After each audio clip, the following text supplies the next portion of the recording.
Okay, now let's continue our lecture. The third topic, so third topic is reserve currencies in the world monetary system. So reserve currency is the currency central banks hold in their international reserves. So the reserve currency standards is the currency systems. The reserve currency standards is past currency standards, past currency systems. Okay, so reserve currency is the currency central banks hold in their international reserves.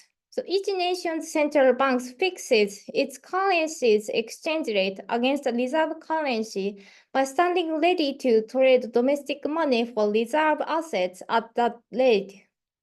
So reserve currency standards result in fixed exchange rates between all pairs of currencies in the world. Not only the fixed exchange rate not only between the reserve currency and own currency, but also between all pairs of currencies in the world. So how reserve currency fixes the exchange rate?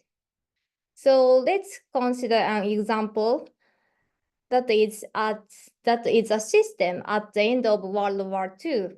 So every central bank fixed the dollar exchange rate of its currency through foreign exchange market trades of domestic currency for dollar assets. So each central bank had to have on hand sufficient dollar reserves to meet any excess supply of its currency. So each central bank fixed its currency's dollar price, but the exchange rate between any two currencies was automatically fixed under this dollar reserving currency. So for example, the French franc price of dollars was fixed at French franc 5 per dollar, and Deutsche Mark was fixed at Deutsche Mark 4 per dollar. Then the French mark exchange rate is fixed at Deutsche Mark 0.8 per French franc. So this is based on this calculation. Deutsche Mark 4 mark per dollar divided by French franc 5 per dollar. So therefore, each central bank fixed its currency dollar price causes the makes exchange rate between any two currency fixed automatically. Okay, the country whose currency is held as reserves never has to intervene in the foreign exchange market. So, for example, the US in the former example has to never intervene in the foreign exchange market. So the reason behind this is that if there are n countries with n currencies in the world, there are only n-1 exchange rates against the reserve currency. So this is called nth country problem. So due to the nth country problem, the US in the former example does not have to intervene in the foreign exchange market to fix the foreign exchange market. Okay, reserve issuing countries such as the US in the former example can use their monetary policy for macroeconomic stabilization without intervention for the fixed exchange rate. So remind that under the fixed exchange rate, all central banks must fix the exchange rate. So therefore, if the central bank try try to conduct monetary policy, such as monetary expansion, then such central banks must intervene in the foreign exchange market to fix the exchange rate. Okay? But reserve issuing countries, such as the US, can use their monetary policy for macroeconomic stabilization without intervention. So such monetary supply expansion would push their interest rate below from abroad. So for example, if the US as a reserve issuing country expands the money supply, then the US interest rate decreases. So then, which causes an excess demand for foreign currencies. So now the US interest rate is below from abroad, then the foreign currencies is more attractive. So therefore, many people, market participants, want to buy foreign currencies. So all other central banks must buy reserve assets with their own currencies, expanding monetary supplies and pushing their interest rate down. So to fight the excess demand for foreign currencies, all the central banks except for the US must buy reserve assets with their own currencies and expanding money supplies and pushing their interest rate down. So that by reflecting this decrease in the interest rate, output throughout the world would expand. So because output is increasing, if the interest rate goes down, then output expands. So the output throughout the world would expand by reflecting the falling in our interest rate.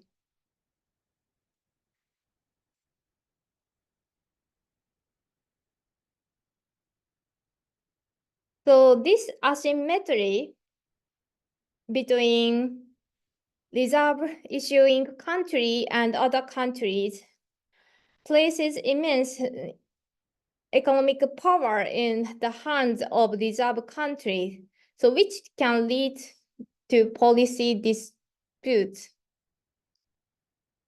So therefore, the asymmetry between reserve issuing country and other country can be policy disputes.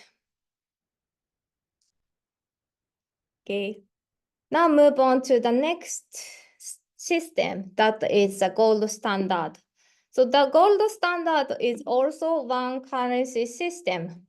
So under the gold standard, the central banks peg their price of their currencies in terms of gold and hold gold as official international reserves.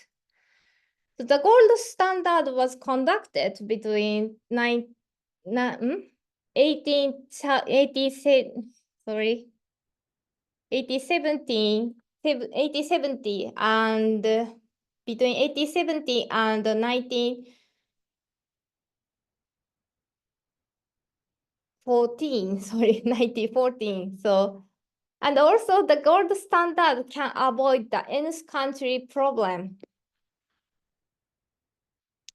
So how does the gold standard fixes the exchange rate?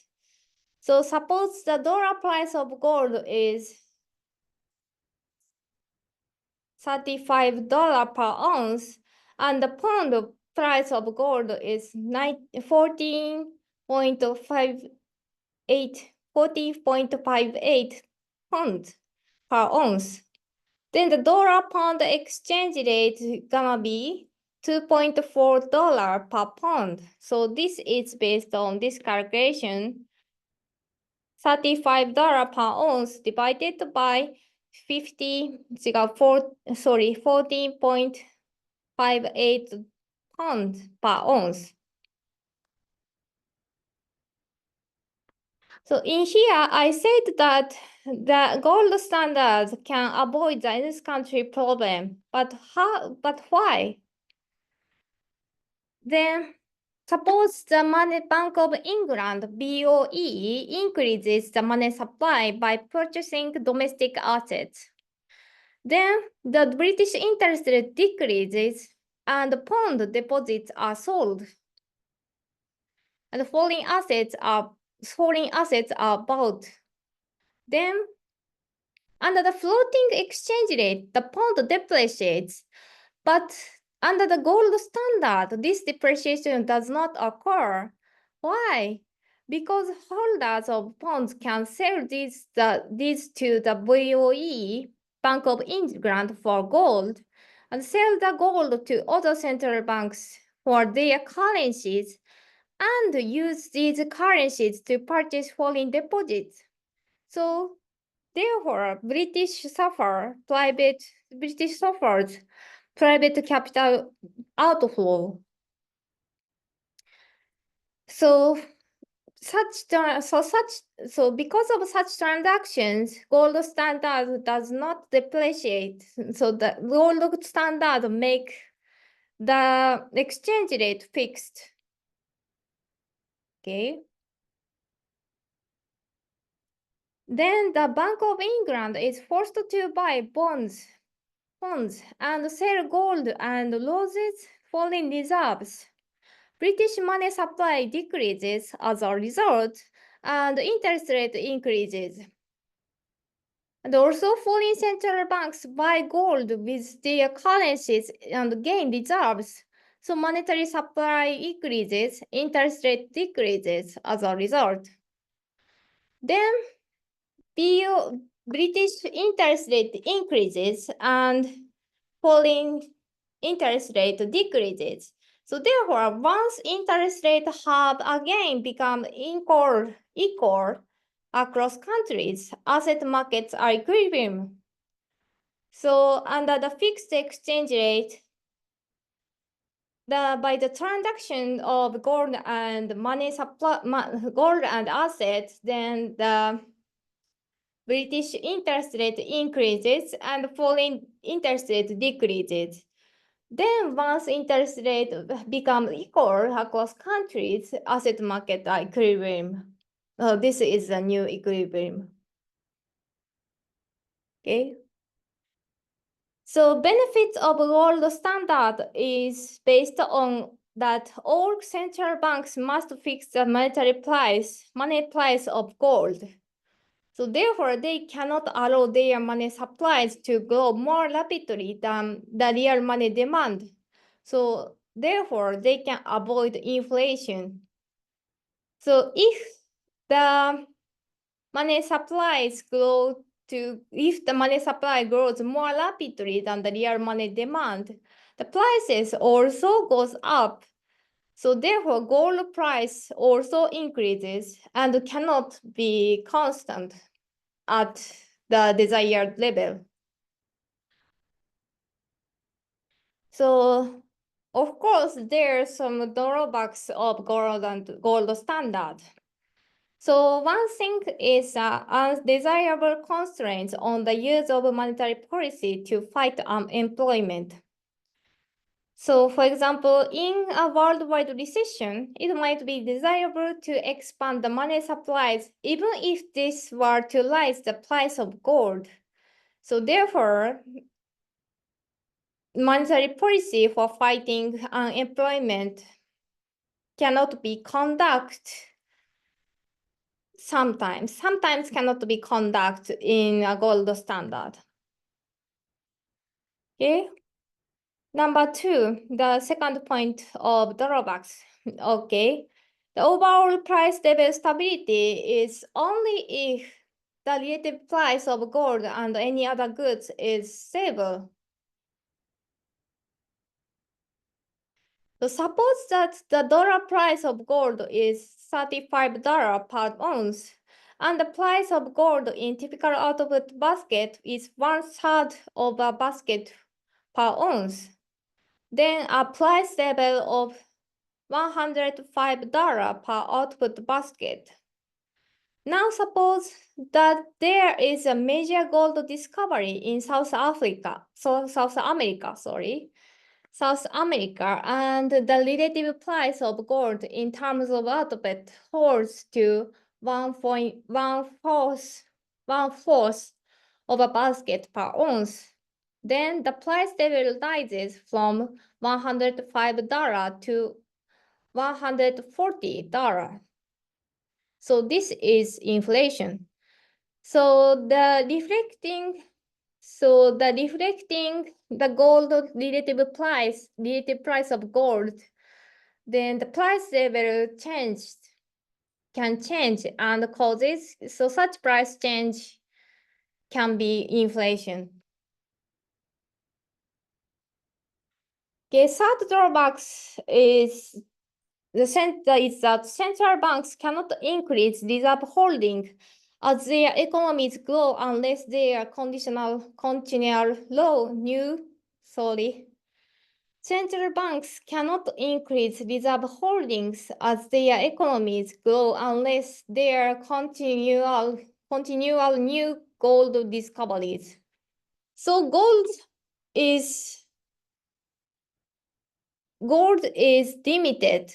Gold discoveries are also limited, but the central bank's reserve holdings can be increased more than the gold. So therefore, central banks cannot increase to keep the gold standard. Central banks cannot increase reserve holdings unless there are continual new gold discoveries. So the central bank cannot increase reserve holdings over the gold holdings. Okay. Number 4, countries with potentially large gold production, such as Russia and South Africa, have the potential ability to influence macroeconomic conditions throughout the world through market sales of gold. So therefore, political power matters due to the gold transactions. So gold production countries such as Russia and South Africa can have potential very large power to influence the other countries' macroeconomic conditions through the gold market. Okay, so this is the end of today's lecture. So so far we covered what is the perfect asset substitutability. So there is perfect asset substitutability and imperfect substitutability. And we also covered stabilized intervention under the imperfect substitutability. And also we introduced the risk premium and reserve currency and country problem. Also, we covered the gold standard and the cost and benefit of the gold standard. Okay, so if you have any questions, please mail to me. Okay, so thank you for listening. I hope you enjoyed this third lecture, and I hope you stay well because the weather is cold now. So I hope you stay healthy and good. And thank you for listening. Bye.